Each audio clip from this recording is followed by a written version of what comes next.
আসসালামু আলাইকুম everyone. I hope সবাই অনেক বেশি ভালো আছেন। আলহামদুলিল্লাহ আমিও ভালো আছি। রাতের ফেনী শহর তো সবাই জানেন অনেক সুন্দর যারা ফেনীতে আছেন।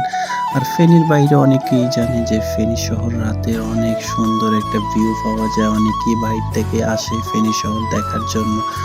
কারণ রাতের ফেনী শহরে অনেক লাইটিং থাকে, দেখতে অনেক ভালো লাগে। তো আমরা এখানে 5 স্টারের নাস্তা করব, তার জন্য একটু দাঁড়াইছি। তো আমরা এখানে নাস্তা শেষে এখন আবার বাইকে করে চলে যাব। কারণ হচ্ছে যে আমরা এলাকায় চলে যাব। আর অলরেডি বাইকে উঠে গিয়েছি।